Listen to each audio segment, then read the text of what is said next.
What is the problem you have with Pamac then? I've got my own issues with Pamac, but what issues specifically do you have with it?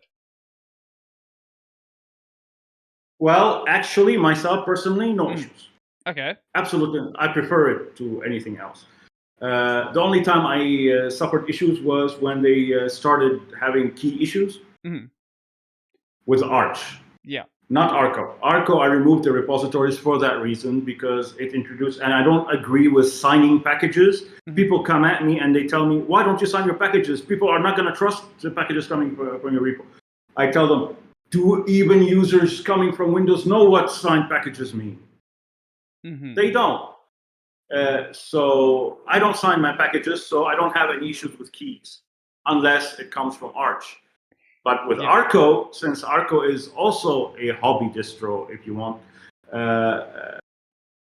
those keys are not being maintained by the Ubuntu servers and stuff like that. Right. So it has to be manually populated.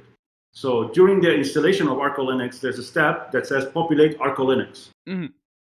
It specifies Arco Linux because otherwise it's going to just populate. If you use just the populate flag, it's going to just populate the Arch keys. Right.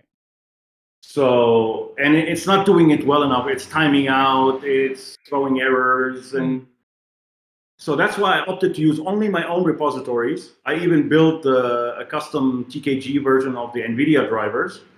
I have an NVIDIA repository, I got the main repository, and I got an XL repository. XL means bigger packages because GitHub does not allow bigger packages than 100 meg. Okay. So, yeah, otherwise you have to pay. Oh, right, So, that makes sense. Yeah, large file storage, LFS.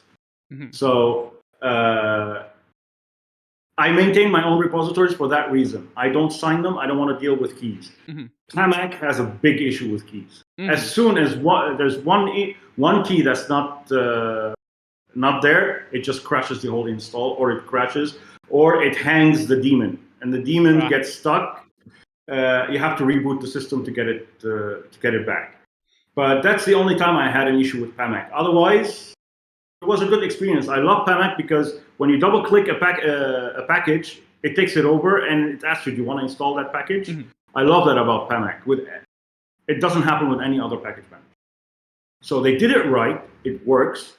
Because if you want to use any other, I'm not talking about Discover, God forbid. Discover is not a thing to use. But if you use any other, like Octopi, you don't get notified about updates. You have to check for updates manually.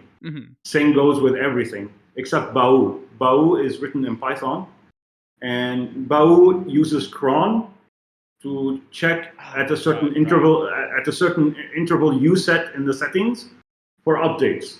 That works and doesn't work. It's an iffy thing. So if you want to install Octopi, for example, you have to install something like a update notifier third party, either Plasmoid or a complete package. There's a package called Kalu KDE. It's superb. I recommend people use it because not only does it offer notifications, it notifies of latest Arch news from the RSS. This is really good, and it supports Yay, Paru, Snaps, Flatpaks. It's amazing. So my whole issue, if I don't offer Pamac out of the box, my whole issue is how am I going to notify the user of updates? So I have to user has to install 2 different packages. Yeah, that makes sense. So I don't know. The decisions like that sometimes cause issues. So yeah, I can see why you might want to have something custom then. Yeah, that's why we're looking for developers, somebody who can create a package manager with a notifier system that works, and that doesn't use cron job. Yeah. So we need developers like that to just create stuff that makes users' life much easier. Well, but other than that, Zero Linux is on a good route right now. When you mentioned not using keys, I think that user has a point about keys, but keys are a weird one. Like, if you're a really hardcore user, like the sort of person who, if you get something from the AUR and you validate the build script every time, for those sort of people, keys probably matter because you're probably the sort of person who actually makes sure checks who the package has actually been signed by. But not everything has keys. Like the only situations where was Dropbox. No, the point I was getting at there wasn't with the AUR itself. It was with like, if you're the sort of person who cares that much about like what's being installed in your system, you're probably also going to check the keys if you're installing something like from the main Arch repos. That's what I was trying to get at there.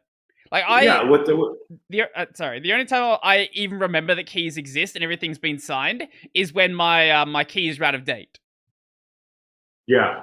And when I tried to use keys, because I began by using the Arco Linux tutorial on how to create a repository and sign your packages, I always ended up having key issues because the Ubuntu servers and those TKMS servers or whatever they call, they're always down.